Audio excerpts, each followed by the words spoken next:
Senhoras e senhores, boa noite. O CRA-MG, Conselho Regional de Administração de Minas Gerais, e a revista Mercado Comum têm o prazer de recebê-los nesta noite especial para o encontro de lideranças empresariais mineiras.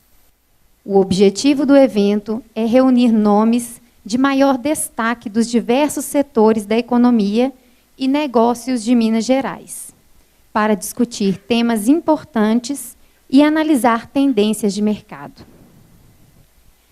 Registramos e agradecemos o apoio da Aliança Administradora de Benefícios de Saúde e do Conselho Regional de Administração do Rio de Janeiro, que em muito contribuíram para a concretização do evento. Cumprimentamos também as autoridades e empresários aqui presentes e demais convidados. Para compor a mesa de abertura, convidamos o conselheiro do CRA-MG, o administrador Rosendo Magela, que neste ato representa a presidente do conselho, a administradora Sônia Ferreira Ferraz.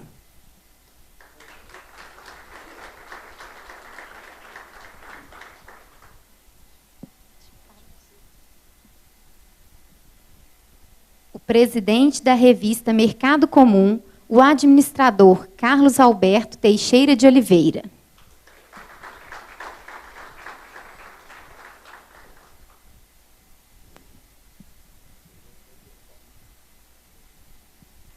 O palestrante desta noite, o senhor Sérgio Cavalieri.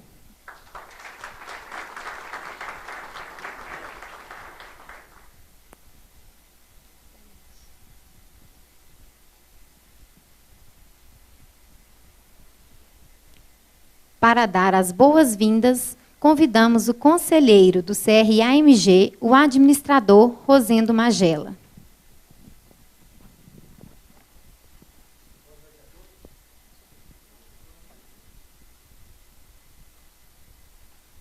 Boa noite a todos. É com grande prazer que a gente recebe cada um de vocês aqui. Nesse momento estou aqui em nome da nossa presidente, Sônia Ferraz, que está em Brasília nesse momento. Esse é um momento histórico para todos nós, do CRA, Conselho Regional de Administração. Nós estamos iniciando uma série de palestras em parceria com a revista Mercado Comum e numa parceria muito especial, que eu quero agradecer aqui aos conselheiros do CRA, a toda a equipe do CRA, mas um agradecimento muito especial ao CRA do Rio de Janeiro. O CRA do Rio de Janeiro tem uma TV web. Nesse momento, nós estamos falando para o Brasil inteiro. Todos os CRAs do Brasil estão conectados conosco. Todos os administradores do Brasil hoje, que são milhões, que estão espalhados por esse Brasil inteiro, estão, nesse momento, conectados conosco. É um momento histórico para nós, onde um evento particular, presencial, nesse momento, está sendo passado para todos os países. Inclusive, interessante, a gente tem visto pessoas de Moçambique, Angola, Cabo Verde, acompanhando as atividades do Brasil. O Brasil é muito importante. Esse é um momento importante, agradeço ao presidente Wagner, nosso sincero agradecimento por esse momento, por essa parceria que vai prosseguir ao longo do ano.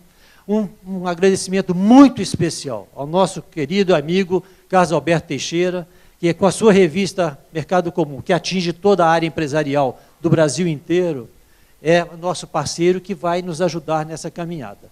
Então, dou as boas-vindas a todos vocês, agradeço a presença e passo a palavra ao nosso amigo Carlos Alberto Teixeira. Boa noite a todos. Eu quero, em primeiro lugar, saudar todos os colegas administradores aqui presentes e cumprimento o nobre Rosendo, em nome dele, também cumprimento os nossos parceiros da diretoria do Conselho Regional de Administração de Minas Gerais. Eu quero aqui também destacar as ilustres presenças do Laurindo de Souza, presidente do IBEF, Instituto Brasileiro de Executivos de Finanças de Minas Gerais, o Hudson Navarro, representando o presidente da Associação Comercial de Minas Gerais, o Sérgio Frade, presidente da DCE, Associação dos Dirigentes Cristãos de Empresas de Minas Gerais, e também o Luciano Medrado, representando aqui a Federação das Empresas de Transporte de Carga de Minas Gerais. Eu considero que essa iniciativa, que é uma iniciativa conjunta, tanto de mercado comum quanto de Conselho Regional de Administração de Minas Gerais, tem tudo para ser bem-sucedida e para dar certo. Eu considero extremamente importante que nos tempos atuais, mais ainda nesse mundo de transformações, que o administrador tenha cada vez mais a sua inserção na sociedade, que procure se relacionar, que procure se integrar, principalmente, junto à nossa categoria. Eu vejo, de outro lado, que é indispensável que ele se familiarize com os processos em curso, com as tecnologias, principalmente com as inovações e com as melhores práticas gerenciais. Em síntese, é esse o objetivo, é esta a razão, é esta a função desse ciclo de palestras que nós intitulamos de Encontros de Lideranças Empresariais, para trazer aqui figuras de destaque, pessoas de reconhecida capacidade gerencial, líderes empresariais. Hoje, então, é com particular satisfação que a gente traz o engenheiro Francisco Sérgio Soares Cavalieri para iniciar esse nosso ciclo de palestra. Daqui a pouco eu vou ler o currículo dele. Gostaria de dizer também, já antecipar, que serão, neste ano, 10 eventos. 3 outros seguintes já estão confirmados. O próximo é com o Gilson de Oliveira Carvalho, vice-presidente de finanças do Grupo Fiat. Vai ser dia 20 de março, aqui também, nesse auditório, nesse recinto, que nós nos orgulhamos também muito, que é um ícone vivo de Minas Gerais, que é a Academia Mineira de Letras. O outro evento, o próximo evento é dia 20 de março. O outro evento é no dia 10 de abril, com a presença do Paulo Eduardo Rocha Brant, presidente da CENIBRA, Celulose Nipo Brasileira S.A. E o terceiro, aliás, o quarto evento, está programado para o dia 13 de maio, que é com Olavo Machado Júnior, empresário do ramo de engenharia, de energia, e presidente da FIENG, Federação das Indústrias do Estado de Minas Gerais. É com muita satisfação que também o professor Rosendo já anunciou que esse evento está sendo transmitido para todos os nossos colegas administradores em todo o Brasil. Hoje nós estamos tendo aqui um pequeno problema, como sempre, está sendo usual, e não é uma característica isolada apenas de Belo Horizonte, mas eu diria de todo o Brasil, é a questão do tráfego, do trânsito, e também manifestações de rua, principalmente na Avenida Afonso Pena, o que evita e distancia a possibilidade de vários colegas que gostariam, que confirmaram a presença, mas que até esse presente momento não puderam chegar. A gente já prevendo isso, e até com o objetivo de não prejudicá-las, dada a importância que com toda certeza vai ser conferida à noite de hoje, com a presença do nosso ilustre Sérgio Cavalieri, eu trouxe 2 vídeos para exibição aqui, fazendo a abertura desse nosso encontro de lideranças empresariais. Ambos, eu acredito que eles foram feitos há 5 anos, eles circularam pela internet, e eu fiz questão de guardar. Principalmente o primeiro, que ele dura um pouco mais, 6, 7 minutos, se não me engano, acho que ele foi feito pela IBM, a respeito das informações que nós precisamos. É importante de destacar que, não obstante eu tenha sido feito há 4 ou 5 anos, muita coisa que está ali naquele vídeo ainda é atual. Mas, de outro lado, já nesse período, acontece um conjunto enorme de modificações, e boa parte dessas modificações são de conteúdo e de caráter estrutural. Isso comprova a necessidade de cada vez nós termos de buscar ampliar a nossa gama de conhecimentos, de procurar nos atualizar e, efetivamente, no sentido também de orientar em relação a como anda o mundo, para onde o mundo está caminhando e quais são as tendências mais prováveis de realização. Portanto, esse primeiro vídeo, ele é uma provocação nesse sentido. Ele é, antes de tudo, um incitamento para que a gente possa sair daqui realizando reflexões que nós não nos podemos considerar como ilhas isoladas. Nós precisamos, principalmente, na nossa função de administradores de empresa, nós temos que compreender que é através da integração, da inserção cada vez maior, é que será possível não apenas o conteúdo de maior capacidade gerencial, mas também a transformação dos povos. E nisso o Brasil tem longos caminhos ainda a percorrer, porque nós precisamos crescer a taxa da nossa economia de maneira robusta, de maneira contínua, o que lamentavelmente não vem ocorrendo nos últimos anos. A nossa ansiedade nesse sentido também é ampla, porque o país ainda falta muitas questões, principalmente no conteúdo social. Portanto, esse é também o nosso papel, de buscar para esse país crescimento vigoroso, contínuo, mas uniforme, sustentado e principalmente sustentável. Então eu peço a exibição, em primeiro lugar, do primeiro vídeo.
É surpreendente que isso tenha acontecido 3, 4 ou 5 anos atrás. Eu vou passar agora o outro vídeo, não é um vídeo, são slides, em que ele antecipa, com quase toda certeza, um pouco a palestra do Sérgio Cavalieri. Esse também é um e-mail que circulou por volta aí de 4, 5 anos, mas que eu acho que ele encaixa perfeitamente bem no conteúdo que é a noite de hoje, que é principalmente a questão ética, que deve ser o princípio basilar a nortear toda a gestão, toda a administração das empresas. A diferença entre os países pobres e os ricos não é a idade do país. Isso pode ser demonstrado por países como a Índia e Egito, que têm mais de 2.000 anos e continuam e permanecem como pobres. Por outro lado, Canadá, Austrália e Nova Zelândia, que há 150 anos eram inexpressivos, hoje são países desenvolvidos e ricos. A diferença entre países pobres e ricos também não reside nos recursos naturais disponíveis. O Japão, por exemplo, possui um território limitado, 80% montanhoso, inadequado para a agricultura e a criação de gado. Mas é a segunda, naquela época era a segunda economia. Hoje é terceira porque a China assumiu essa posição. O país é como uma imensa fábrica flutuante, importando matéria-prima do mundo todo e exportando produtos manufaturados. Outro exemplo é a Suíça, que não planta cacau, mas tem o melhor chocolate do mundo.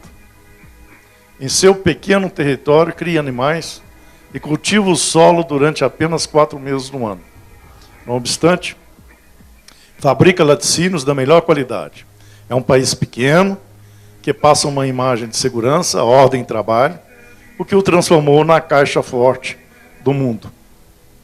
Executivos de países ricos, que se relacionam com seus pares de países pobres, demonstram, evidenciam que não há diferença intelectual significativa entre ambos. De outro lado, a raça ou a cor da pele também não são importantes.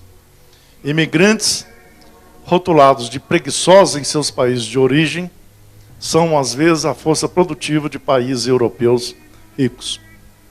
Qual é, então, a diferença? A diferença, senhores, é a atitude das pessoas, fundamentalmente moldada ao longo dos anos pela educação e pela cultura. Ao analisarmos a conduta das pessoas nos países ricos e desenvolvidos, constatamos que a grande maioria segue principalmente os seguintes princípios de vida. A ética, em primeiro lugar, como princípio básico, basilar e fundamental. A integridade. A responsabilidade. O respeito às leis e regulamentos. O respeito pelo direito dos demais cidadãos. O amor ao trabalho. O esforço pela poupança e pelo investimento. O desejo de superação. E nono, a pontualidade. Nos países pobres, apenas uma minoria segue esses princípios básicos em sua vida ou rotina diária. Nós somos pobres porque nos faltam recursos naturais ou porque a natureza foi cruel conosco. Somos pobres porque nos falta atitude, nos falta vontade para cumprir e ensinar esses princípios de funcionamento das sociedades ricas e desenvolvidas. Somos assim por querer levar vantagens sobre tudo e todos. Somos assim por ver algo de errado e dizer, deixa para lá. Devemos ter atitudes e memória viva. Só assim mudaremos o Brasil, claro, e o mundo de hoje. O Sérgio Cavalieri, senhores, é nascido em São Paulo, é engenheiro civil pela Universidade Mackenzie e pós-graduado em finanças pela FGV, Concurso de Gestão Avançada, no INSEAD, em Fontainebleau, na França.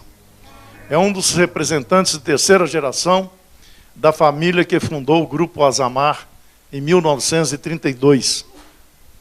É presidente do Conselho de Administração da Ali Combustíveis S.A. e membro dos Conselhos de Administração das empresas MASB, Construção e Incorporação, Codem Engenharia, Metform Produtos de Aço, Alvorada Petróleo, Ativos, Data Center, etc. É vice-presidente da FIENG, Federação das Indústrias do Estado de Minas Gerais, e ex-presidente da DCE, Associação dos Dirigentes Cristãos de Empresas Regional Minas Gerais. É presidente da Uniapac, que é a Associação das ADCEs para a América Latina, e membro da Comissão Temática Permanente de Responsabilidade Social da CNI, Confederação Nacional da Indústria. E também é membro do Conselho Universitário da PUC Minas e do Conselho Consultivo Internacional da Fundação Dom Cabral. Ele foi agraciado com os títulos de cidadão honorário e benemérito de Montes Claros, pelo governo de Minas, com as medalhas JK em 2008 e Tiradentes em 2010. Recebeu o título de industrial do ano da FIENG em 2008. Também recebeu o título de cidadão honorário de Belo Horizonte em 2010 e recebeu a medalha da Inconfidência em 2012 e o título de executivo do ano de 2012 do IBEF, Instituto Brasileiro de Executivos de Finanças de Minas Gerais. E é casado e tem 2 filhos. Portanto, então, Sérgio, é uma honra, um privilégio muito grande contar aqui com a sua presença e eu já passo, então, imediatamente a palavra para você. Muito obrigado, Carlos Alberto. Eu vou pedir licença para ficar de pé, porque eu vou fazer aqui uma apresentação. Acho que fica mais fácil falar de pé, né? Dá mais energia, né? Boa noite a todos. Gostaria de agradecer ao Conselho Regional de Administração, na pessoa do professor Rosendo. Agradecer também ao Mercado Comum, o Carlos Alberto Teixeira de Oliveira, e a todos vocês por comparecerem aqui essa noite. Espero deixar aqui uma mensagem, algo positivo, uma contribuição. Sei que é uma responsabilidade muito grande abrir esse ciclo de palestras e espero contar com a inspiração divina para que todos tenhamos aqui uma interação positiva. Eu vou me apresentar aqui com dois chapéus, né? O chapéu de empresário, de uma família do grupo Azamar, que é um grupo familiar, fundado em 1932, por 3 engenheiros que estão nessa fotografia, né? Aqui é o centro meu avô, e 2 cunhados, casados, né, com irmãs do meu avô, sob a inspiração da minha bisavó, né, da mãe do Alberto Udi Soares, e sogra do Amintas Jacques de Moraes e do Antônio Faria Ribeiro. O que aconteceu, os 3 estudaram juntos em Ouro Preto, fizeram engenharia, começaram suas carreiras isoladamente, depois casaram, porque se conheceram as irmãs do meu avô, mas mesmo em família começaram a trabalhar isoladamente até que no ano de 1932, a gente não sabe a data exata, mas a Emília Udi Soares, né, a vovó Miluca, como a gente chamava, já falecida, logicamente, sugeriu que os 3, inspirou para que os 3 passassem a trabalhar juntos, porque eles tinham uma convivência muito boa em família, eram engenheiros, cada um estava atuando na mesma área de pequenas obras empreitadas para o governo. Então, em 1932, aqui na Rua dos Caetés, eles iniciaram então a primeiro empreendimento juntos, e esse grupo existe até hoje, tendo passado por vários negócios ao longo desses 82 anos de existência, né? Hoje o grupo tem uma atuação bastante diversificada, né? Os 3 já faleceram, os acionistas hoje, a maioria são da 2ª geração e alguns também da 3ª e 4ª geração. E nós atuamos hoje na área de energia e combustível, através da Ali Combustíveis, e estamos fazendo um estudo também visando a possível implantação de um parque eólico no norte de Minas. Atuamos na área de materiais e construção em aço, com 3 empresas, a Metform, a Codeme e a Metasa. Produtos florestais, que esse é o único negócio antigo ainda que veio, o grupo passou por 3 fases, né? A primeira fase foi construção, a segunda fase, o principal negócio era a fábrica de cimento, em Montes Claros, Cimento Montes Claros, que foi vendida em 96 para a Lafarge, que é o maior fabricante, um grupo francês, maior fabricante mundial de cimentos, e a partir daí nós começamos todos esses negócios, né? Então, todos os negócios, esse aqui de energia e combustíveis, material e construção, tecnologia de informação e incorporação em construção, existem a partir de 96.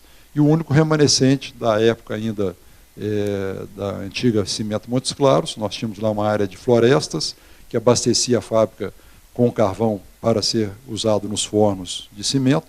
Então, essa empresa ainda existe, e hoje faz morão de cerca, poste de eletrificação e produtos de madeira, chips de madeira também, para ser queimado em caldeiras. E é uma empresa de porte pequeno, porte médio, pequeno, mas ainda continua existindo com florestas no norte de Minas. Na área de TI, né, de tecnologia da informação, é a empresa mais recente do grupo, Ativas Data Center, um grande data center, que presta serviços de armazenagem de dados, de processamento de dados para as empresas, então, para que as empresas não necessitem ter os servidores, todo aquele ambiente de TI dentro das próprias empresas, né? E aqui a área de construção e incorporação, com a empresa Metro, a MASB, né, que é a empresa mais conhecida hoje no mercado, que é uma incorporadora, que foi fruto da fusão da Metro, que já era uma empresa do Grupo Azamar, com a Alicerce, bastante conhecida também, e a Santa Bárbara, né, unindo aqui 3 grupos mineiros, formando uma empresa bastante sólida, né? E recentemente adquirimos uma grande área de terras em todo o contorno da Lagoa dos Ingleses, ali na região do Alphaville, 29 milhões de metros quadrados, onde vai ser desenvolvida praticamente uma nova Belo Horizonte. Para vocês terem uma ideia, essa área é superior à área aqui internamente a contorno. Então, aqui algumas imagens das empresas, né? A Ali é uma distribuidora de combustíveis, a 4ª maior do Brasil, a primeira a BR, a segunda a Ipiranga, a terceira a Shell e a 4ª somos a Ali, a 4ª maior do Brasil. São cerca de 1.800 postos espalhados por todo o Brasil. Os postos não são nossos, pertencem a revendedores varejistas e nós suprimos, nós fazemos toda a logística, compramos o produto, armazenamos e suprimos, então, esses 1.800 postos com bandeira Ali, mais 3.000 postos de outras de sem bandeira, né, os chamados bandeiras brancas, e cerca de 700 clientes consumidores finais. Então, total, em torno de 5.000 clientes que atendemos mensalmente pelo Brasil, em 22 estados do Brasil. Aqui uma imagem só de uma obra da Codeme, hoje é o maior grupo em construção de aço no Brasil, quando considerado essas 3 empresas. Aqui um aspecto que é preciso ressaltar, que é algo assim um pouco diferente, também empresas familiares. Em todas essas empresas nós temos outros sócios, além da própria família. Né, no caso da Ali, existe um empreendedor que é do Rio Grande do Norte, um private equity americano que participa. Aqui na Codeme, a Usiminas é a nossa sócia, tem cerca de 30% de participação, Usiminas Siderúrgicas, né, de Minas Gerais, tem cerca de 30% de participação na empresa. Na MASB, como eu já falei, é a junção, né, da Metro, Alicerce, Santa Bárbara, né, então também aqui temos sócios externos. Esse é o projeto, né, uma imagem aqui das terras que foram adquiridas recentemente de uma outra empresa incorporadora. Então ela começa aqui próximo da Lagoa do Miguelão, aqui é a estrada para o Rio de Janeiro, né, a BR-040, aqui é onde já está implantado o Alphaville, que já está implantado, não é nosso, né? Mas tudo que é verde aqui em volta, inclusive vindo aqui até o topo do Morro da Serra, né, daqui da Serra da Moeda, todas essas áreas foram adquiridas por um grupo de investidores, do qual fazemos parte, e aí será desenvolvido um novo centro com residências, escritórios, fábricas, indústrias, comércio. Aqui é uma nova Belo Horizonte, é um projeto para 20, 30 anos, um projeto que está sendo estudado com muito carinho, porque, logicamente, aqui tem um recurso natural belíssimo, que é a Lagoa dos Ingleses, né?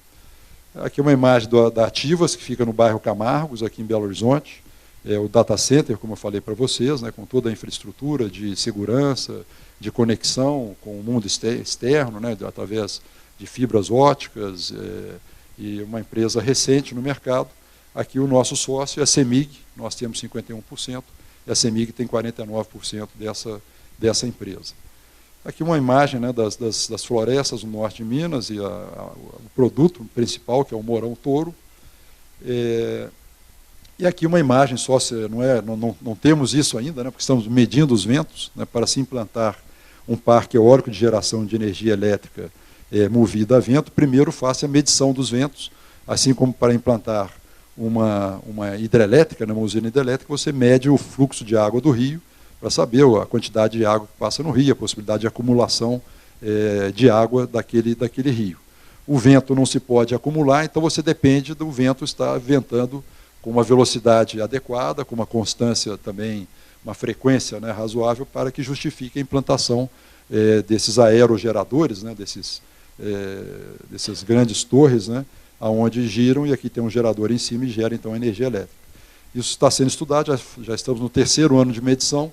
Então, ao final do 3º ano, que é o prazo recomendado de estudo, podemos definir se vamos ou não adiante com esse projeto, que é um projeto que exige bastante recurso. Um segundo chapéu que eu tenho aqui hoje à noite, nessa conversa com os senhores e senhoras, é o chapéu como o Carlos Alberto falou, da Uniapac e da DCE. Então, vou apresentar rapidamente o que é essa entidade. A Uniapac é uma entidade internacional, é a União Internacional das Associações dos Patrões Católicos, do Patronato Católico, esse é o nome original, foi fundada na Bélgica em 1931, então é uma entidade já com 83 anos de existência. Nessa época, o mundo passava pela crise econômica de 29, né, aquele grande colapso da Bolsa de Valores de Nova York, com muitas pessoas em dificuldades financeiras, sem emprego, passando fome. Então, empresários cristãos, predominantemente católicos, se juntaram e falaram: não, nós temos algo a contribuir, algo a fazer para diminuir esse sofrimento das pessoas, né? Então, com esse objetivo, já existiam algumas iniciativas na Itália, na França, na Bélgica, na Holanda, na própria Alemanha. Então, foi criada uma união entre essas várias associações que reuniam empresários católicos. Isso foi se espalhando, estamos presentes hoje em 36 países, com cerca de 25 mil associados. É a maior e mais antiga entidade no mundo que trata desse tema da responsabilidade social. Foi quando surgiu, então, esse tema no mundo. E é uma entidade que continua em expansão. Aqui a presença da entidade no mundo. E esses países que estão destacados aqui na cor laranja são os países mais recentes onde foram criadas regionais da Uniapac. Na Venezuela, aqui na América Latina, Botsuana na África e lá no Líbano, né, no Oriente Médio. Aqui no Brasil, a entidade chama-se ADCE, Associação de Dirigentes Cristãos de Empresa. Foi fundada em 1961 por empresários paulistas. Nós estamos hoje em 6 estados do Brasil, como mostra aqui nesse mapa do Brasil, com 12 regionais, porque alguns estados têm regionais pelo interior, e cerca de 2.000 associados. E o que nós fazemos? Qual é a missão, qual é a função dessa entidade, né? A nossa, aqui tem, então, eu coloquei de maneira bastante objetiva, né? A nossa missão é estudar, difundir e aplicar na atividade econômica, nas empresas e na economia em geral, os princípios do ensinamento social cristão.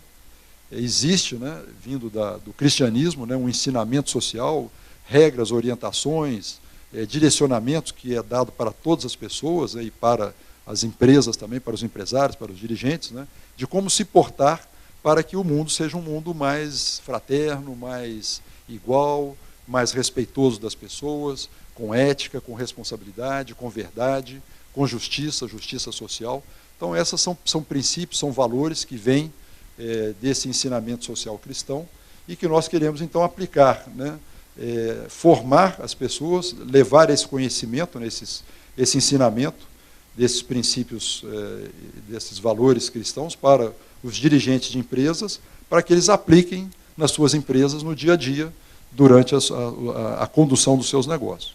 Então, acredito que estamos num ambiente muito propício, né, no ambiente do CRA, para tratar de coisas desse tipo, né, de valores, de princípios, que são totalmente adequados, são atuais, né, e que, quando aplicado às empresas, trazem resultados muito positivos para as empresas e também para a sociedade. Bom, então, feitas devidas apresentações, vamos ao que interessa, né? O tema que me foi dado, né, a questão da ética, da responsabilidade social, como pilares de sustentação das empresas e da própria sociedade.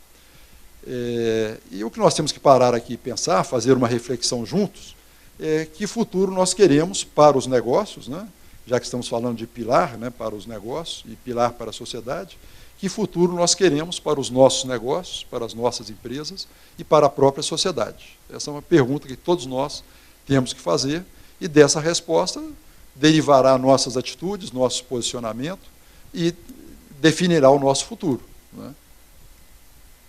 Que pode ser um futuro bastante turbulento, com raios, trovoadas, ventos, muita chuva, né? Meio assustador, ou pode ser um futuro bastante bonito, né, como mostra essas imagens aqui, como simbolizando, né, o que podemos ter no futuro. E tudo depende das nossas decisões e das nossas ações. E hoje no Brasil nós temos, né, o futuro, o presente brasileiro, né, que foi fruto de decisões tomadas no passado, um passado recente ou um passado mais distante. Então a nossa realidade atual é fruto de decisões tomadas em algum momento da história do Brasil, né? Pode ser há muito tempo atrás ou pode ser há pouco tempo atrás. E o que nós temos no nosso presente, nós temos coisas excelentes, muito boas no Brasil, como o Carlos Alberto mostrou no início, recursos naturais, um país de uma amplitude geográfica fantástica, 8 milhões de quilômetros quadrados, com 8 mil quilômetros de costa, todos os tipos de minérios, água em abundância, que é uma das grandes riquezas do futuro, petróleo, uma população grande. Não temos, né, os problemas de furacão, de terremotos, o clima é um clima temperado, não é muito frio nem é muito quente. Temos chuvas em praticamente todo o país, com algumas regiões mais secas, mas temos sérios problemas sociais, problemas que não estão nos agradando, não estão nos deixando muito satisfeitos com a situação atual, né? Questão aí ligadas a escândalos, né, na parte de governo, isso mostrado nos meios de comunicação todas as noites, a gente sentar e assistir o Jornal Nacional, o Jornal da Manhã, através das revistas, né, a questão dos marajás, a questão da corrupção, e isso realmente traz um mal-estar muito grande para nós, né, assim, uma indisposição com tudo isso, né, aqui uma imagem muito forte, né, da gente do Brasil já cheio disso, né, e vomitando já essa questão da corrupção, não suportando mais essa questão da corrupção. E não é só a corrupção, né, existe aí a questão também de desvios, né, na área empresarial, em várias áreas. Não sei se vocês lembram dessa questão, e não é só no Brasil, isso é no mundo todo também, né, um lixo que veio da Europa para o Brasil, né, de containers, né, que traziam materiais que estava declarado outras coisas, e nós estávamos recebendo lixo exportado de outros países para o Brasil, né, quando foi detectado pela Polícia Federal, né.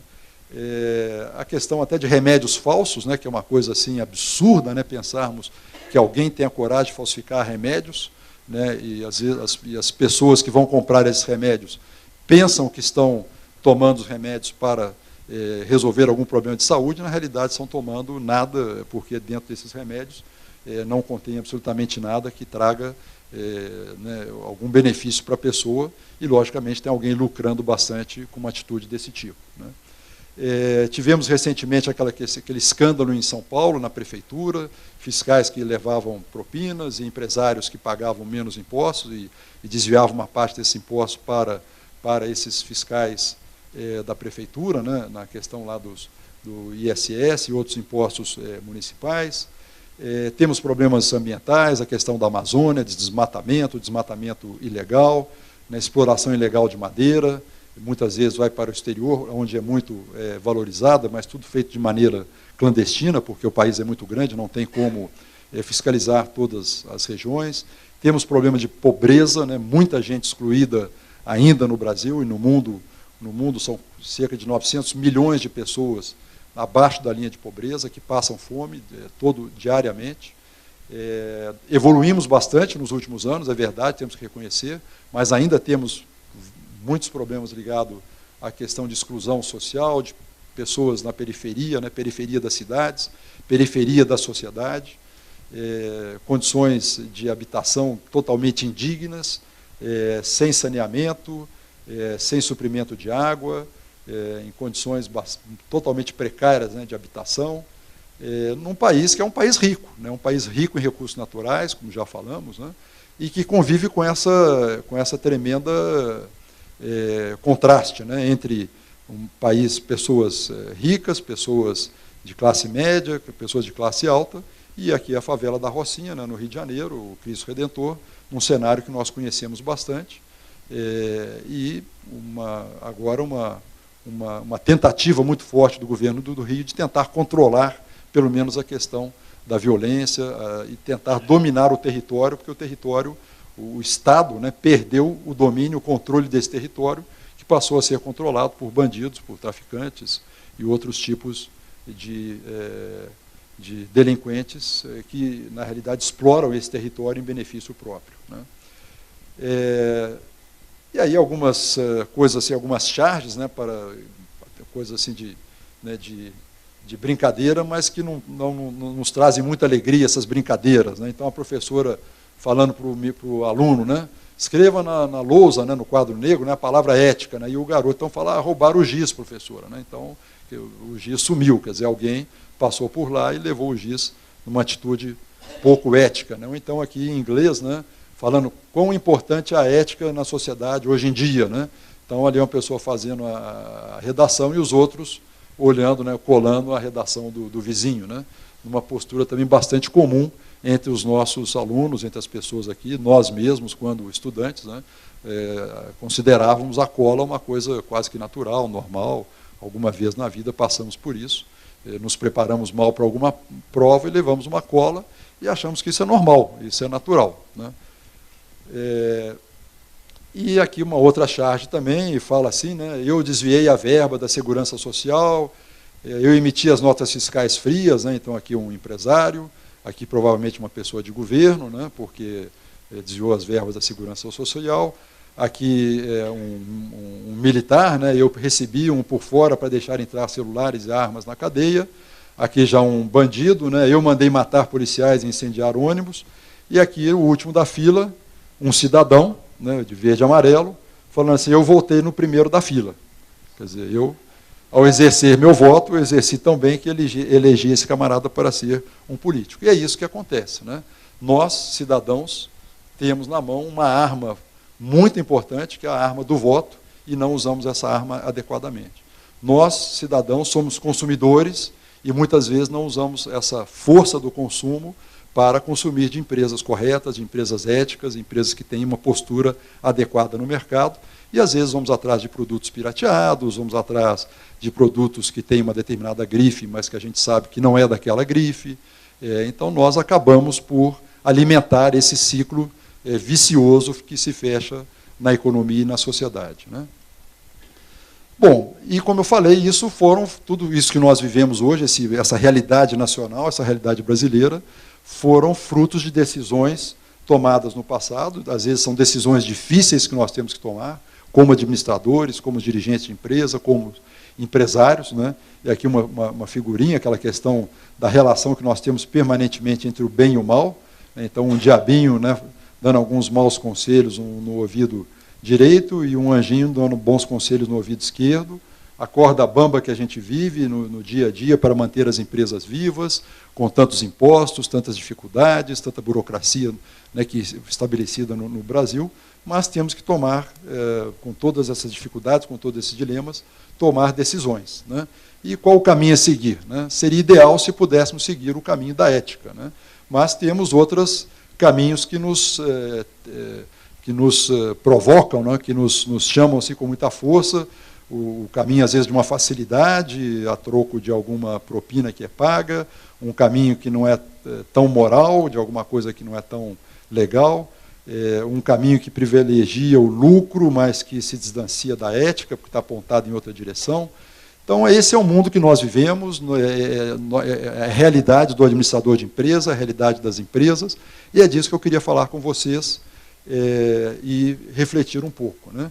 Então, Então, as decisões que nós tomamos, né, as escolhas que nós fazemos, ela vem de referências e de valores que nós temos, né? E elas vão, então, ter consequências e vão determinar o futuro que nós teremos na nossa sociedade, nas nossas empresas, nas nossas famílias, nos nossos bairros. Tudo depende de decisões que nós tomamos, né? Então, aqui é fundamental a gente refletir bastante sobre essa questão das referências e dos valores. E o que eu vou estar falando aqui para frente tem tudo a ver com isso. Porque se nós queremos construir uma sociedade mais ética, um país melhor, um país mais sustentável, nós precisamos de voltar às nossas escolhas, às nossas decisões, para valores realmente que importam, valores humanos, valores que são essenciais para a vida humana. Porque o que nós temos feito, ou o que fizeram no passado, não foram baseados em bons valores, em valores que criaram efetivamente prosperidade, que criaram uma sociedade que a gente possa se orgulhar dela. O país é um país bom, um país bacana, o Brasil, mas nós temos muitos problemas que precisam ser solucionados. E nós, as pessoas boas, é que vão solucionar esses problemas. Os maus estão aí bastante acelerados, né? Aqueles que não têm referências, não têm escrúpulos, que trabalham em benefício próprio, que não se preocupam muito com o futuro, estão bastante atuantes. E eu acho que as pessoas boas, as pessoas bem intencionadas, com valores, estão um pouco anestesiadas e um pouco quietas. Parece que agora despertaram, né, a partir de junho do ano passado, com as manifestações, e tem um lado muito positivo aí das manifestações. Bom, além de tudo isso, né, dessa questão das decisões, das escolhas, dos valores, o mundo também mudou, né? O mundo do século XXI não é mais o mundo do século XX. Nós ingressamos na era do conhecimento, como o próprio Carlos Alberto mostrou aqui muito bem naquele vídeo no início, né?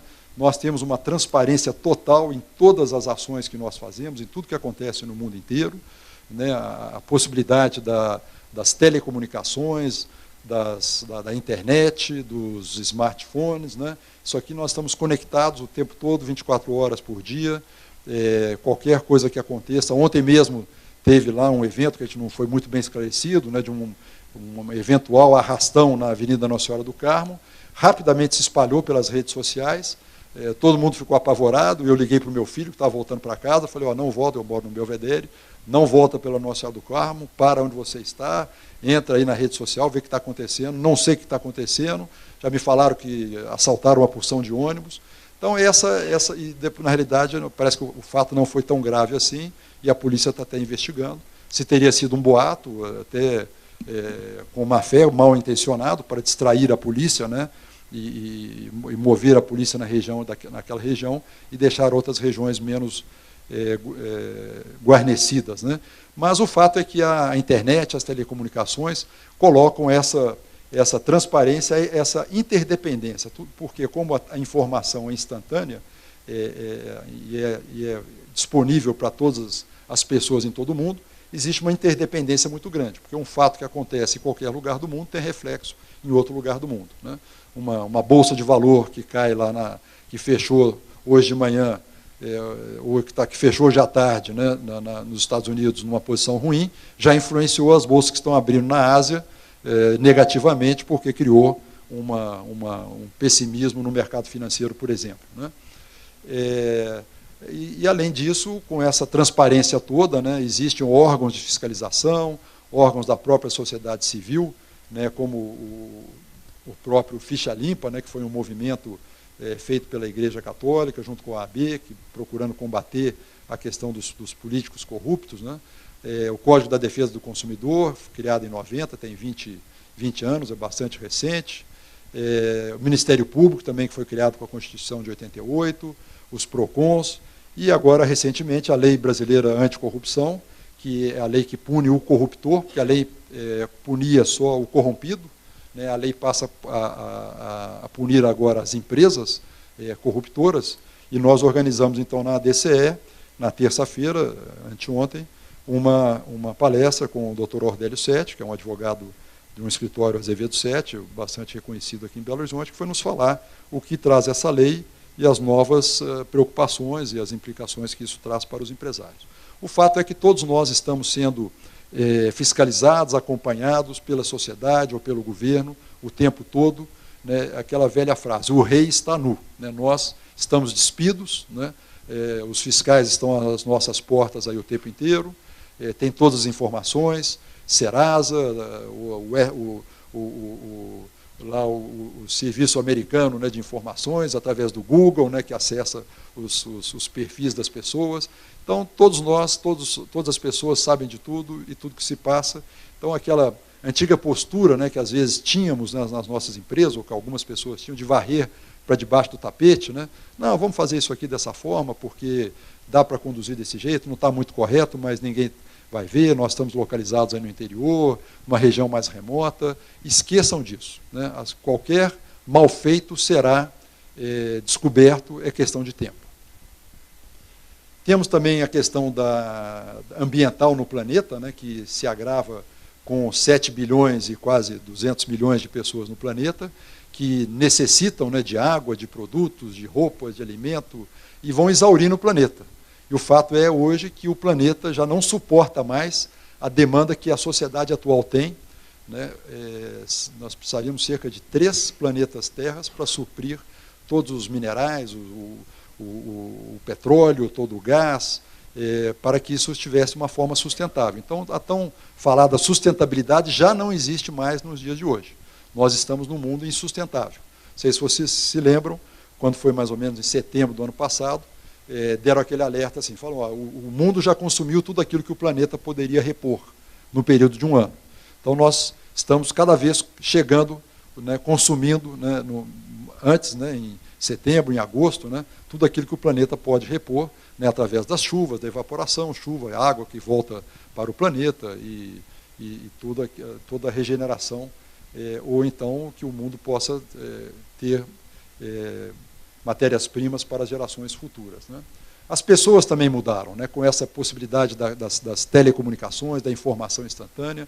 As pessoas estão mais informadas, elas querem cada vez ser mais autênticas, ter a sua marca própria, né, não só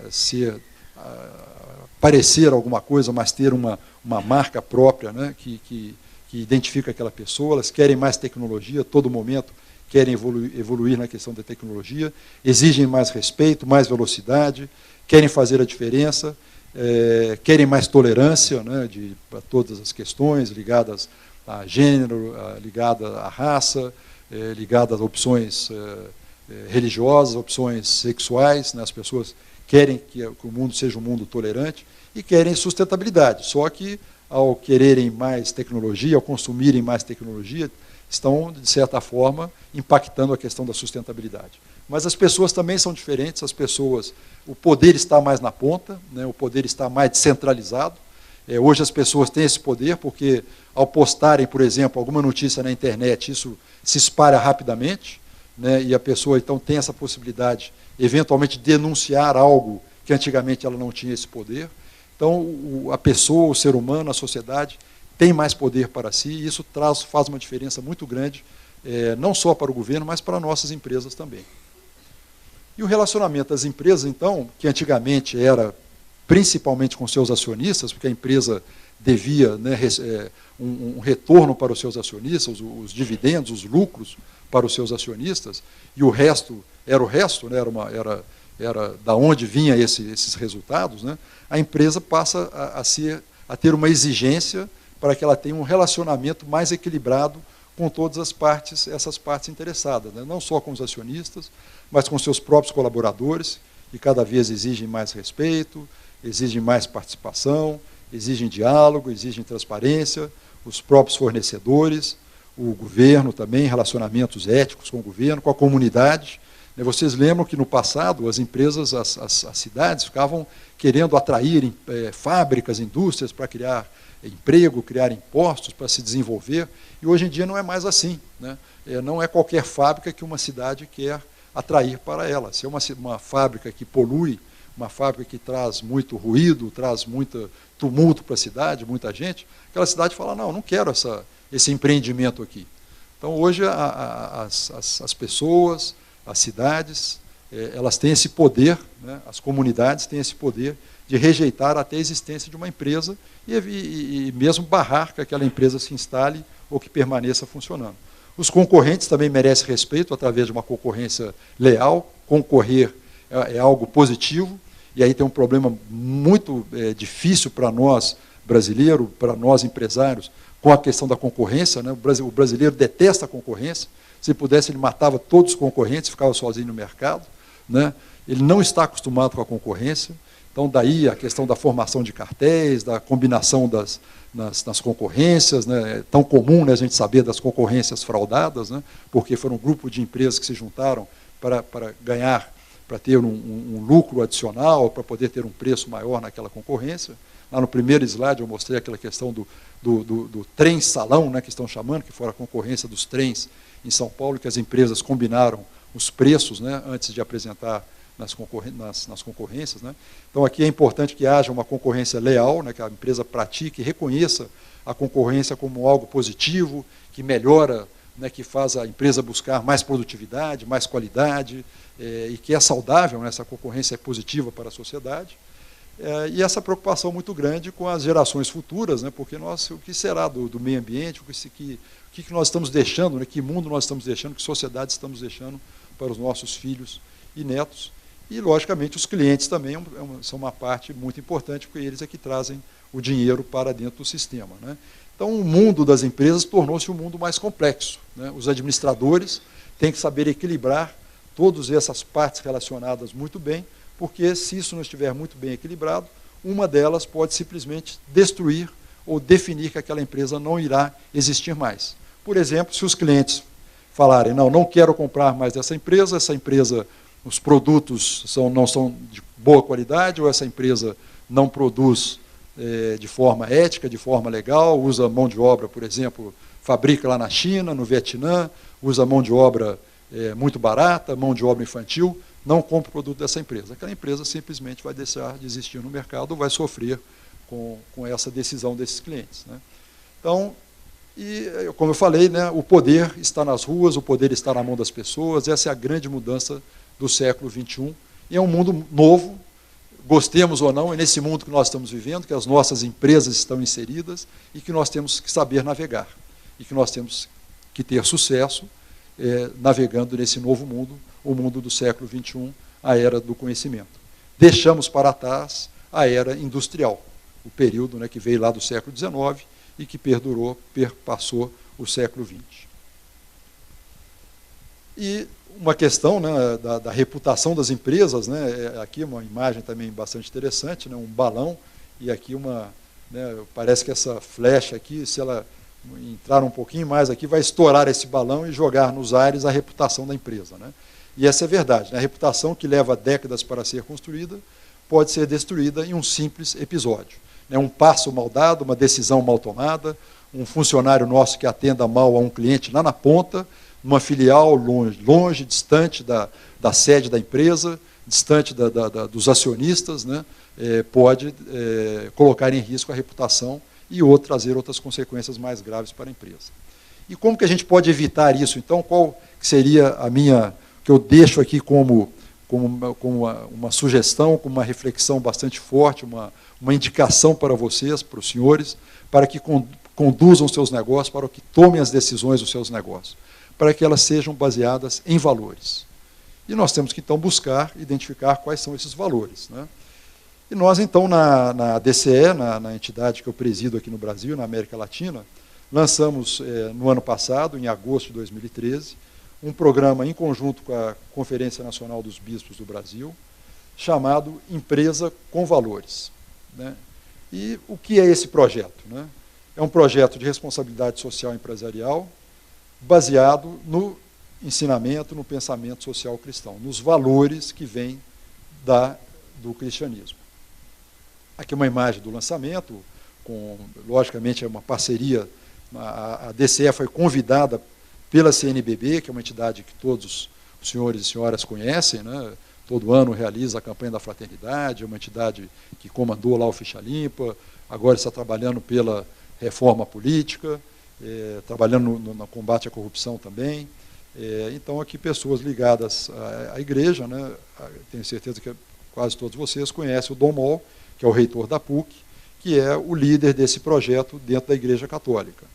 juntamente com Dom Severino, que é um bispo de Caçador, em Santa Catarina, e aqui o cardeal de São Paulo, que nos recebeu na Fé Comércio, lá em São Paulo, porque ele era o cardeal de São Paulo, então nos recebeu nessa solenidade de lançamento do programa.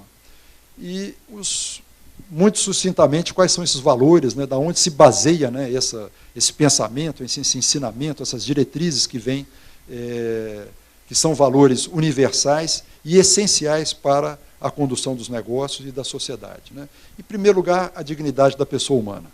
Né? Tudo que nós fazemos no dia a dia, tudo que a economia faz, o primeiro propósito, o primeiro objetivo é atender o ser humano. Não é ter lucro. O papel da empresa não é ter lucro. Em primeiro lugar, a empresa tem que atender o ser humano, a sociedade, todo aquele conjunto de pessoas que estão naquelas partes relacionadas. Aí vocês podem perguntar, puxa, mas então como a empresa sobrevive? Lógico, a empresa precisa ter lucro, mas para que a empresa tenha lucro, esse lucro seja um lucro ético, um lucro que seja um lucro legítimo, ela precisa, em primeiro lugar, atender a pessoa humana, atender o ser humano e respeitar a dignidade das pessoas. Tem uma outra questão, um outro valor muito importante que nós temos que seguir, que é o bem comum, que são as condições para que todas as pessoas se desenvolvam, as pessoas cresçam, utilizem todo o seu potencial que cada ser humano tem e que muitas vezes fica desperdiçado. O maior desperdício que o Brasil tem é de talentos humanos. A quantidade de cabeças, de inteligência que se perde nas empresas diariamente por uma subutilização das pessoas que estão na organização, ou pessoas que estão marginalizadas, que estão sem emprego, que não contribuem para a sociedade, isso é uma coisa inestimável em termos de valor, né? Porque deixamos de considerar cada ser humano, cada pessoa, na sua total capacidade, na sua inteligência, na sua possibilidade de produzir resultado, de produzir coisas positivas, coisas boas. A universalidade dos bens, os bens é legítima propriedade privada dos bens, mas esses bens precisam produzir algo. Né? Não é legítimo que uma pessoa tenha um bem, tenha uma propriedade muito grande, e essa propriedade não produza nada, enquanto pessoas ao redor das cidades ou ao redor do planeta não têm nada, ou passam fome, ou passam necessidades. Né? O trabalho é mais importante do que o capital. Aqui é muito normal a gente fazer essa inversão e considerar, então, a questão do capital, os recursos materiais que a gente tem na empresa serem mais importantes do que as pessoas, né? Então, só para dar um exemplo, quando a gente vai instalar uma máquina nova ou fazer uma instalação, a gente procura tudo que há de melhor, tudo que é possível a gente pagar, né, de melhor para aquela empresa, né? A máquina mais moderna, mais atual, com maior tecnologia, as instalações melhores, e quando pensamos nas pessoas, pensamos em trazer aquelas pessoas com menor custo, com um salário mínimo, com o menor custo para a nossa empresa. Então, isso aí já demonstra essa inversão de valores que nós fazemos no tratamento das coisas materiais e no tratamento do ser humano. A subsidiariedade, que é deixar as pessoas, não só delegar, mas realmente entregar para as pessoas atividades para que elas possam fazer, para que elas possam se desenvolver e desenvolver todo o potencial, toda a criatividade, toda a sua inteligência, e não ficar retendo isso, esse conhecimento, retendo esse poder, né, na mão, concentrando o poder na mão das pessoas, dos chefes, por exemplo, né, delegar efetivamente e confiar nas pessoas. A solidariedade, que é o amor, né, a prática do amor, e a participação. Porque, como eu falei no início, né, hoje as pessoas mal intencionadas estão muito ativas e as pessoas bem intencionadas estão pouco ativas, apáticas e anestesiadas. Então, nós precisamos participar mais, precisamos, sim, influenciar nas políticas públicas, cobrar dos nossos vereadores, dos nossos deputados, do prefeito, do governador, dos deputados federais, dos nossos senadores, dos ministros. Precisamos cobrar posturas éticas, precisamos cobrar principalmente aquelas pessoas que nós elegemos diretamente, o que eles estão fazendo quando mereceram a confiança do nosso voto. E a DCE tem esse livro chamado Rentabilidade dos Valores, que aqui traz, então, todo esse embasamento, toda essa orientação para que esses princípios sejam aplicados no dia a dia das empresas. Né? E exige, né, o mundo atual e o mundo que nós queremos construir, esse mundo melhor, esse mundo sustentável, esse mundo ético, esse mundo socialmente responsável que nós queremos construir, ele exige uma nova postura de nós, administradores, de nós, gestores de empresa, né? Que é justamente a prática da ética e da responsabilidade social. Através da adoção de um modelo de responsabilidade social empresarial baseada em valores, bons valores, como eu citei aqui alguns, né? O homem como centro das decisões empresariais. A cada decisão que nós vamos tomar, nós temos, eventualmente, logicamente, uma decisão econômica, mas temos, antes de nada, uma decisão com relação aos seres humanos. Como essa decisão vai impactar o ser humano. Quando nós tomamos a decisão, por exemplo, de dispensar alguém, né, de fazer uma redução de custos e dispensar pessoas, nós temos que ter um cuidado assim, muito grande nessa decisão, porque talvez seja a decisão mais difícil de ser tomada dentro de uma organização. E nós não estamos dispensando somente uma pessoa, o José ou o João, nós estamos dispensando uma Maria, estamos dispensando um pai de família, uma pessoa que tem que levar o sustento para a sua família, uma pessoa que foi capacitada para aquela função, que está treinada para aquela função. Então nós temos que não é algo descartável. Né? Não podemos tratar as pessoas como algo descartável, o que é, infelizmente, muitas empresas o fazem e muitas sociedades fazem isso. Só para concluir aqui, a empresa como o agente ético de inspiração e transformação da sociedade, a empresa tem essa possibilidade, tem essa capacidade, porque na empresa nós passamos a maior parte do tempo, os jovens ingressam nas empresas, como mostrei no início, né, nós podemos passar bons valores para os jovens aprendem muitas coisas nas empresas, e se eles estão em empresas boas, aprenderão coisas boas. Se estão em empresas ruins, com valores e princípios ruins, aprenderão que essas coisas são coisas normais e coisas naturais, o que não é verdade. Né? E isso exige um compromisso pessoal indelegável dos dirigentes. Os administradores, aquele que tem a decisão, o poder de decisão na mão, eles têm essa responsabilidade, esse compromisso de adotar, então, esse modelo, esse novo modelo de gestão, baseado em valores, em que o homem seja sempre tomado como levado em consideração nas decisões empresariais, que as decisões sejam éticas e que sejam transformadoras da sociedade. Para gerar bem-estar social, como eu falei, é a principal missão da empresa, a mais nobre missão da empresa é gerar o bem-estar social, o bem-estar das pessoas. Né? Então, quando nós produzimos bons produtos e bons serviços, a nossa empresa é competitiva. Quando nós geramos bons empregos bem remunerados, nós temos empresas que são plenamente humanas. Quando geramos riqueza, que temos que gerar riqueza, temos a obrigação de gerar riqueza, e essa riqueza ela é gerada de forma sustentável e ela é bem distribuída, então nós estamos sendo socialmente responsáveis. Então, isso que nós queremos, empresas altamente competitivas, plenamente humanas e socialmente responsáveis. E aqui, para falar que isso não é um discurso só meu, da DCE, do Sérgio Frade, que é o presidente da DCE aqui em Minas Gerais, esse é um discurso que está no mundo inteiro hoje, que está se disseminando, essa necessidade de mudança, de transformação, dessa nova postura, dessa postura ética, dessa postura em prol do ser humano, a economia a serviço da humanidade, não o oposto, e não a humanidade a serviço da economia. Né? Aqui é a revista Relação com Investidores, que é uma revista que trata das empresas, principalmente as empresas que têm capital aberto, que tem muitos acionistas, né?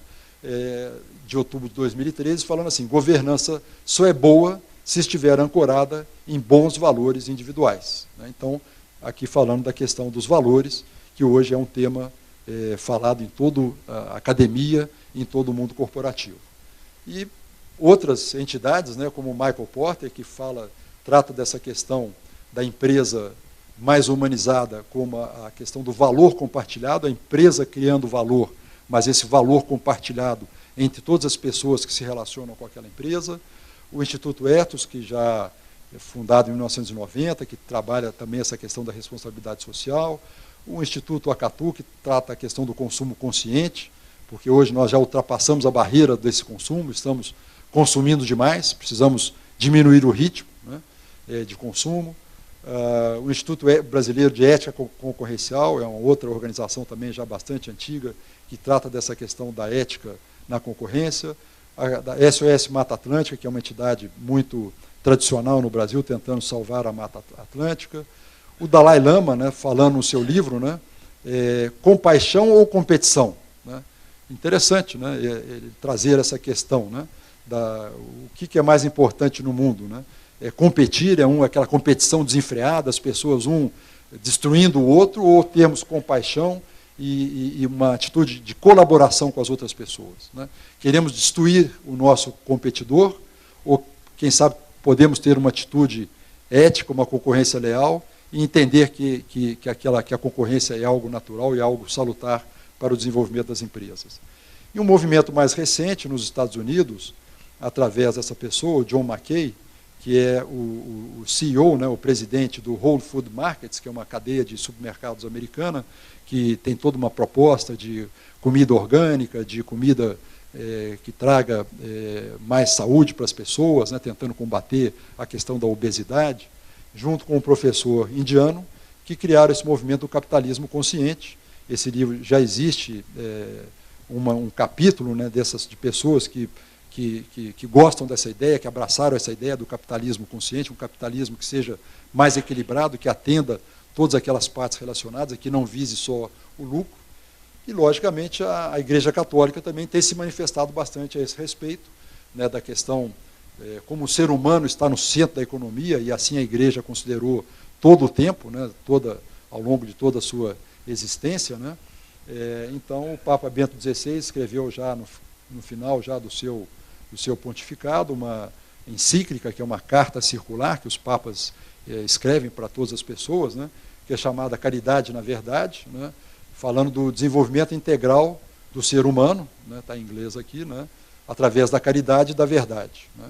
E agora, recentemente, o Papa Francisco escreveu não é uma encíclica, mas uma exortação, que ele fala da alegria do Evangelho.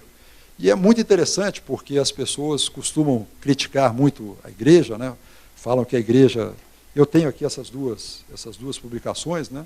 Tanto a Caritas in Veritate, que é Caridade na Verdade, e as pessoas costumam criticar muito a igreja, falando que a igreja é bastante retrógrada e que não evolui, e que está alheia, né, às coisas que acontecem no mundo. Então, vou ler um trechinho aqui para vocês mesmo fazerem uma reflexão sobre a postura da igreja, né? Então, aqui o Bento XVI falando assim: é um fato que se vai difundindo cada vez mais a convicção de que a gestão da empresa não pode ter em conta unicamente os interesses dos proprietários da mesma, mas deve preocupar-se também com as outras diversas categorias de sujeitos que contribuem para a vida da empresa, os trabalhadores, os clientes, os fornecedores dos vários fatores de produção, a comunidade de referimento, que é uma palavra um pouco que a gente não usa muito, né? Mas a comunidade. Então, vocês veem o que eu falei aqui, o que o mundo acadêmico está falando, o que o Michael Porter está falando, né? É algo que está aqui a igreja também falando, e que daqui a gente tira inspiração, não necessariamente professando, né, essa religião, mas extraindo aqui essas boas indicações, esses bons referenciais, para nós tomarmos as nossas decisões, as boas decisões que vão moldar o nosso futuro. E dessa exortação do Papa Francisco, agora, que não era exatamente sobre economia, sobre o Evangelho como um todo, né, uma exortação muito bonita, né, da alegria do Evangelho, das coisas bonitas do Evangelho, mas que, logicamente, ele entra no tema econômico também, porque, em função de todas as questões sociais que existem, os problemas sociais que existem no mundo, né?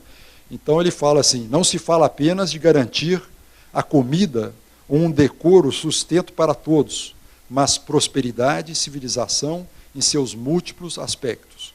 Isso engloba educação, acesso aos cuidados de saúde e especialmente trabalho, porque no trabalho livre, criativo, participativo e solidário, o ser humano exprime e engrandece a dignidade da sua vida. O salário justo permite o acesso adequado aos outros bens que estão destinados ao uso comum. Então, vocês veem que a igreja tem mensagens, né, a Igreja Católica, né, no caso, né, mensagens muito fortes, direcionadas para nós, né, para nós empresários, para nós dirigentes de empresa, para nós administradores, de referenciais, de como tomar decisões, de postura que nós devemos ter, atitudes que nós devemos ter, mudanças que devemos fazer na nossa forma de conduzir os nossos negócios. E já indo para o final aqui, né, um círculo aqui virtuoso, né, bastante interessante. Eu vou ler aqui, porque talvez as pessoas lá atrás não consigam ler, e fala assim, o bem que os valores fazem, né, o bem que os valores podem propiciar para as empresas e para a sociedade. Então, começa falando assim, empresas socialmente responsáveis e éticas, né? Então, essas empresas são empresas baseadas em valores, nesses bons valores que nós citamos aqui, e, por isso, são empresas humanas, com alma e ideais.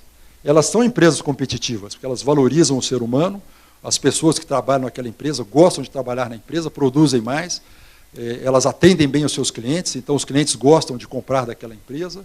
Então, são empresas competitivas, têm custos baixos, renovam, dão oportunidade para as pessoas participarem, se manifestarem, exercerem toda a sua criatividade. Então, se tornam empresas competitivas, empresas sustentáveis e fortalecem, então, o mercado interno, o mercado daquela região, daquele país, né? Reduzindo, então, a pobreza, porque vão criar mais empregos, criar empresas que vão durar ao longo do tempo e vão fortalecer esse mercado interno, tendo um maior crescimento econômico, gerando, então, mais empresas, mais empregos e empregos melhor remunerados. E isso vai seguindo, então, traz a possibilidade de maior arrecadação fiscal para aquele governo, para aquela sociedade, né? Mas uma só economia, ou seja, todos dentro da lei, todos pagando os impostos, que muitas vezes não acontece, né? Os impostos são muito altos, porque nem todos pagam impostos. Se todos pagassem impostos, o governo já poderia baixar bastante a carga tributária que existe. Então, se são empresas que têm valores, são empresas que vão pagar impostos, a arrecadação daquela comunidade, daquele país vai aumentar. Isso vai fazer o país ter mais dinheiro, vai ser um país mais competitivo, porque nós teremos aqui, se tivermos bons governantes, né, mais investimentos em infraestrutura, em educação de qualidade, pesquisa e desenvolvimento, investimento social e ambiental, segurança física e patrimonial. E segue, né, e uma cultura cidadã. Isso vai criar, então, se são empresas que são baseadas em valores, se pessoas têm bons valores, se são pessoas que têm bons ideais, né, são pessoas, cria-se uma cultura cidadã de participação, de transparência, de prestação de contas e exigência dos 3 níveis de governo. E isso, então, fecha esse ciclo, né, de cada vez mais termos, se tivermos uma gestão orientada por valores, por bons valores, a possibilidade de, aí sim, construirmos um círculo virtuoso de uma sociedade, de uma economia, de um país honrado, de um país ético, onde as pessoas sejam incluídas, onde não haja pobreza, onde não haja discriminação, todos dentro da lei, e um país que funcione bem, né? Eu vou soltar essa parte aqui, que era um vídeo, acho que não vamos deixar aqui para uma eventual perguntas e respostas. O vídeo é o vídeo, eu vou explicar para vocês, da ISO 26000. A ISO 26, vocês conhecem, né, aquela normalização internacional de regras, né, e normas internacionais, que tem a ISO 26000, que é a ISO de responsabilidade social, né? Então, eles fizeram um vídeo de lançamento. Ela foi interessante, que ela foi muitos anos para conseguir chegar a... Ela não é certificável. Se a empresa quiser contratar uma empresa para que seja certificada na ISO 26000, ela não tem esse objetivo. Ela apenas dá a ISO 26000, ela dá orientações para que a empresa seja socialmente responsável. Então, ela fala assim, não é adequado que a empresa faça tal coisa, não é adequado que a empresa faça isso, que faça aquilo. Então, ela vai dando orientações em todas as áreas da empresa para que a empresa seja socialmente responsável. Então, tem um vídeo muito interessante, é só vocês entrarem na internet, colocar ISO 26000, imagens, vai aparecer esse vídeo, é um vídeo muito bonito, muito bem feito, vale a pena assistir. Mas, para encerrar, né, eu queria falar que, para dar certo, o que vale a pena realmente, nós queremos o sucesso das nossas empresas, queremos dar certo, mas precisamos fazer a coisa certa e do jeito certo, né? Isso só é possível se nós sempre tomarmos as nossas decisões baseadas em valores. E, para terminar, também aqui com uma citação da Igreja Católica, né, que vem do cristianismo, numa reunião que aconteceu em 2007, aqui em Aparecida do Norte, com todos os bispos da América Latina e do Caribe, reunidos em Aparecida, eles fizeram um documento que chama-se Documento de Aparecida, né, levou esse nome. E lá no capítulo, no número 385, a igreja tem essa tradição de colocar parágrafos, né, e vai numerando cada parágrafo, então fica fácil de fazer alguma referência dentro daqueles documentos. E no número 385, para quem quiser consultar depois, né, o documento de Aparecida, há uma citação muito interessante para a questão dos valores. E fala assim: sem valores não há futuro. Olha a força dessa frase. E não haverá estruturas salvadoras, quer dizer, outras estruturas, outros mecanismos salvadores, visto que nelas, quer dizer, que nessas outras estruturas, sempre subjaz a fragilidade humana. Ou seja, quando nós tomamos valores, aqueles valores que eu falei para vocês, que vêm do Evangelho, que vêm do catolicismo, que vêm do cristianismo, que são valores universais, valores essenciais, valores que não foram criados por nós, homens, mas que vêm de uma inspiração divina. Quando nós tomamos esses valores, principalmente que diz respeito à dignidade do ser humano, para conduzir o nosso futuro, para determinar o nosso futuro, aí sim nós teremos um futuro. Caso contrário, não haverá futuro, porque em todas as outras decisões existe a fragilidade humana. Quer dizer, o ser humano é frágil, o ser humano cai na tentação, o ser humano fraqueja, nós não somos capazes de resistir todas as tentações que o mundo nos apresenta. Então precisamos nos agarrar firmemente a esses valores se queremos construir empresas sustentáveis, se queremos construir um país ético, uma sociedade melhor para nós, para os nossos filhos e para os nossos netos. Então, agradeço a atenção de vocês, essa era a mensagem que eu gostaria de trazer aqui, e agora creio que podemos ter algum debate ainda, se for o caso, aqui ou lá fora, estou à disposição de vocês. Muito obrigado.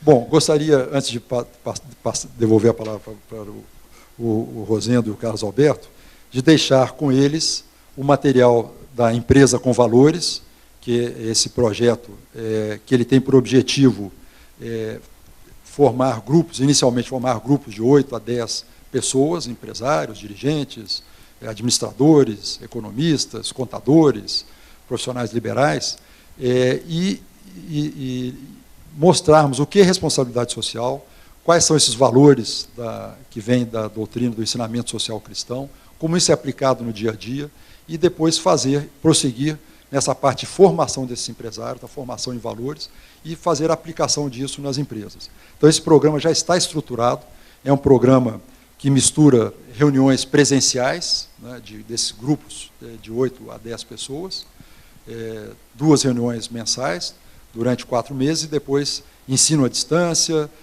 possibilidade de acesso a conteúdos através da internet, aplicação disso nas empresas através também de ferramentas que estão disponíveis na internet. Então, ele utiliza recursos assim, rotineiros de reuniões presenciais com os recursos de tecnologia que estão à nossa disposição, porque ele é um programa nacional. Então, ele tem que atingir todo o país, empresas pequenas, microempresas, não estamos falando de empresas grandes, não. Estamos falando de comércio, de sapataria, de açougue, de padaria, de uma pequena serralheria, uma pequena indústria. É essas pessoas que nós queremos levar esse conhecimento, essa formação, para que a gente possa, aos poucos, ir transformando o país e formando essas pessoas, que as pessoas não tiveram a oportunidade, a possibilidade de ter esse conhecimento nas suas famílias, ou na escola, na academia, ou nas suas empresas. Então, nós estamos nos disponibilizando a levar esse conhecimento para as pessoas, essa formação, para que elas possam, então, aplicar no dia a dia das suas empresas e ter, então, empresas mais sustentáveis, empresas socialmente responsáveis. Estamos às ordens de vocês e à disposição.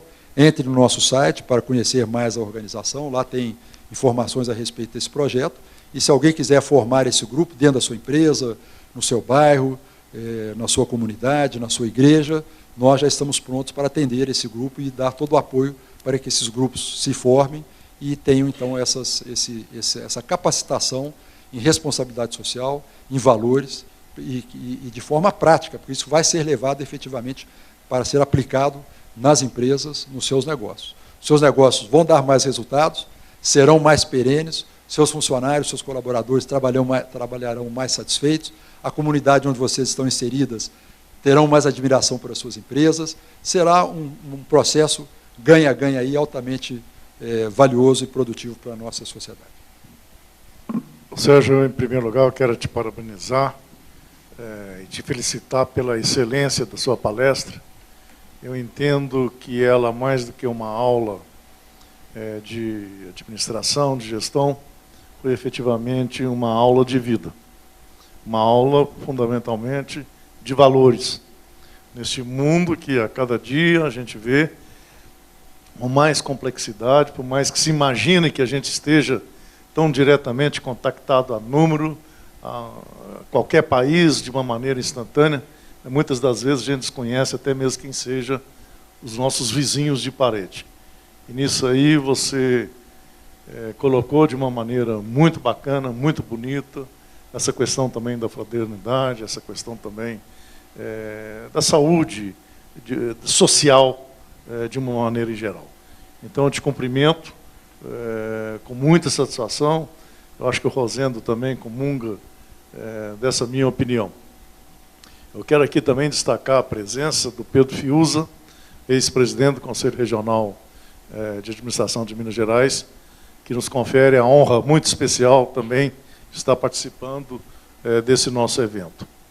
Nós vamos abrir agora para discussão, mas eu gostaria de lembrar que esse evento ele está sendo transmitido para todo o Brasil, para os diversos conselhos regionais de administração dos vários estados brasileiros, e tão logo ele seja editado o vídeo correspondente a essa exposição de hoje, ele também o será disponibilizado no site tanto do Conselho Regional de Administração de Minas Gerais, ou eventualmente de outros estados brasileiros, mas também no site da revista Mercado Comum. E no final do nosso, dessa série, desse ciclo, que inicialmente previsto para 10 eventos, é também a nossa ideia de fazer um grande copião, contendo o conteúdo completo das 10 edições, das 10 palestras. Isso também, talvez, sintetizar num livro resumo do que foi essas palestras e encaminhar a cada uma das faculdades dos cursos de administração de empresas daqui de Minas Gerais. Vai ficar registrado também para servir de fonte de referência e até mesmo pelo carinho que a gente tem, muito especial em relação aos nossos sucessores, a esses que vêm também ingressar na nossa função e na nossa profissão. Portanto, Sérgio, eu acho que a gente pode se considerar também absolutamente felizes em te contatar e te convidar para essa primeira exposição. Ela, com toda certeza, é um preâmbulo de muitas outras palestras que a gente, com certeza, vai ilustrar, vai mandar para os nossos colegas e que vai dar exatamente um conteúdo maior à nossa profissão. Portanto, eu quero abrir agora para os debates. A gente vai colocar 3 perguntas disponíveis, porque logo a seguir a gente vai fazer o nosso coquetel de confraternização. Sem antes também deixar de mencionar que esse coquetel de confraternização faz parte do escopo também desse ciclo de palestras, com o objetivo de permitir aos nossos colegas administradores uma interação também aos participantes, aos presentes, e também para ampliar e aumentar a sua rede de network. Alguém, então, gostaria de fazer alguma pergunta?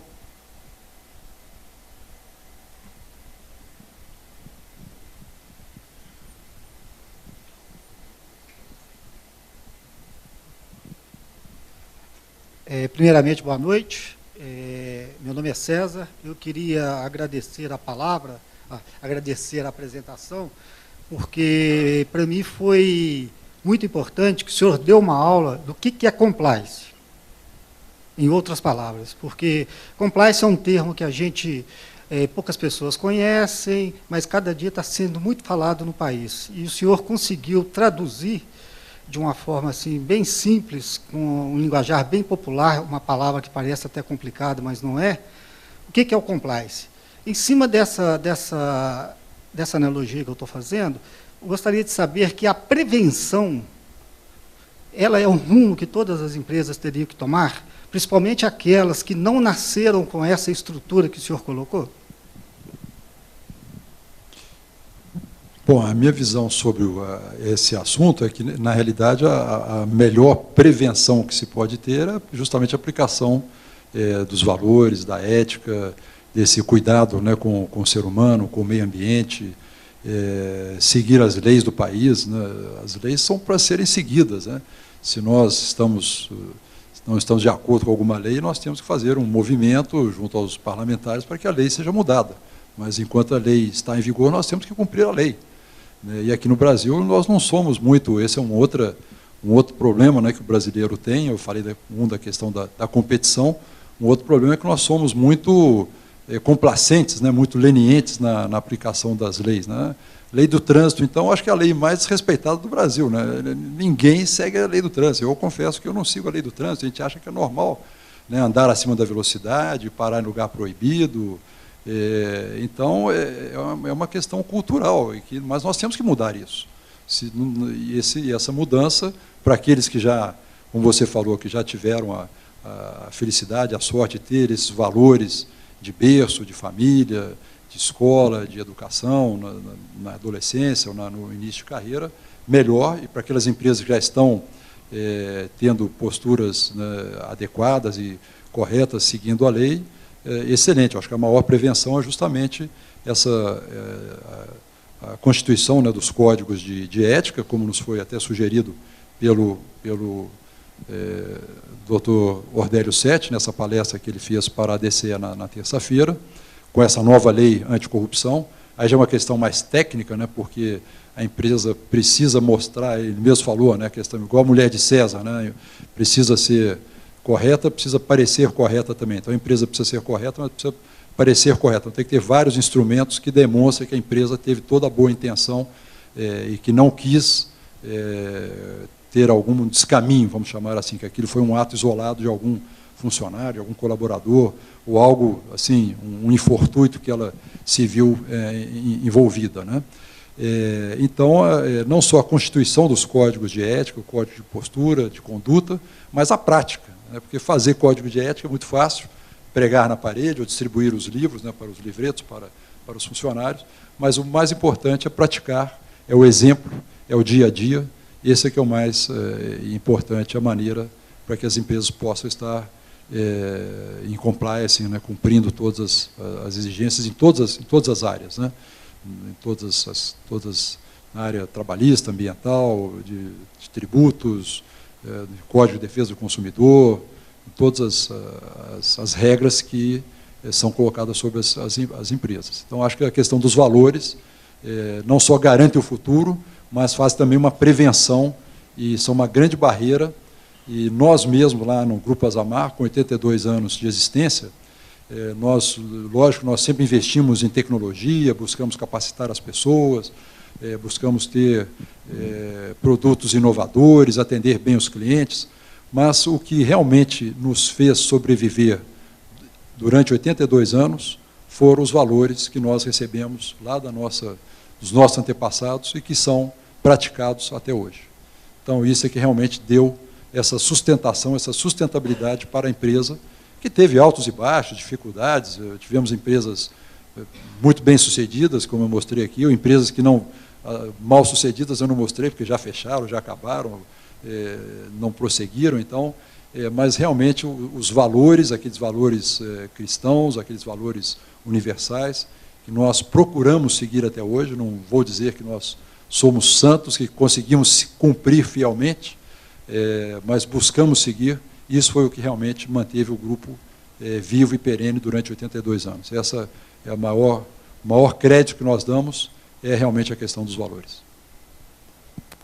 Próxima pergunta, por favor. Acho que todo mundo está querendo ir para a confraternização mesmo. Eu queria também dizer que, a partir do nosso próximo evento, vai integrá-lo na forma de apoiador o IBEF Minas Gerais. Instituto Brasileiro de Executivos de Finanças de Minas Gerais, está aqui o presidente Laurindo, até porque praticamente mais de 2/3 dos IBEFianos são administradores de empresas.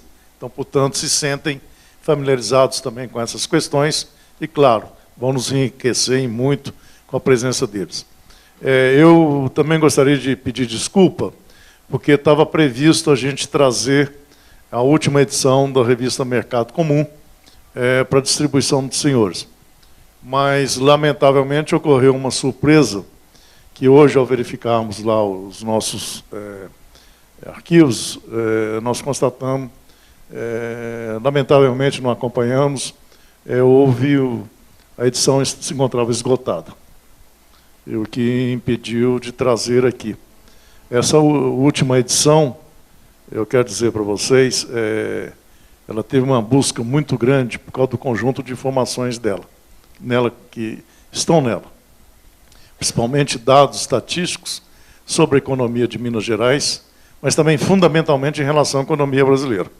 Então, os principais indicadores econômicos, de uma maneira em geral, do país, agrupados ano a ano, são mais de 100 itens, desde 2003, e já também com as projeções para 2013, que ainda não temos resultados, mas também com 2014, inclusive de alguns grandes bancos.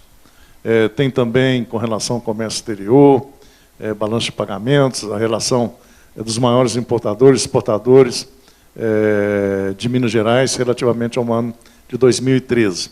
Mas os senhores podem acessar essas informações, não só desta edição, mas também de todas as outras anteriores, dos últimos 10 anos. A penúltima também contou com um trabalho muito expressivo, talvez o mais amplo que já se tenha publicado por uma publicação no Brasil, que é um tratado sobre a questão tributária no Brasil, os seus mais diferentes aspectos, etc., etc. E o site de Mercado Comum, assim como também vai contar com esse vídeo, como também nele estão vídeos, fotos de vários eventos que são feitos, como esse também passará a incluir. O site é muito simples, é www.mercadocomum.com. Então, os senhores poderão acessar, baixar, inclusive, alguns arquivos e tudo mais. Eu peço, então, portanto, desculpa nesse sentido, professor Rosendo, e quero agradecer a presença de todos vocês, mas para o encerramento dessa noite de hoje, convidando-os também para o coquetel, eu passo a palavra ao administrador, professor Rosendo. 2 pontos. Nós entendemos que país forte é país de empresas competitivas. Segundo, administração, o principal meio para transformar, fazer da empresa uma empresa competitiva. Terceiro, gente. Sem gente, não há administração, não há empresa, não há capacidade competitiva. E essa aula brilhante, o professor Cavalieri nos deu agora, é em cima exatamente de gente, de querer bem, amor. Amor pela empresa, amor pela profissão, amor pela sociedade. Eu quero agradecer nesse momento, de coração, a sua presença, a participação do Carlos Alberto, agradecer intensamente ao CRA do Rio de Janeiro, que nos proporciona, nesse momento, está falando não só para aqui, mas para o Brasil inteiro. Presidente Wagner, nosso sincero agradecimento. Agradeço a cada um de vocês que se deslocaram para cá para participar desse evento, que para nós é muito importante, é o primeiro de uma série de 10.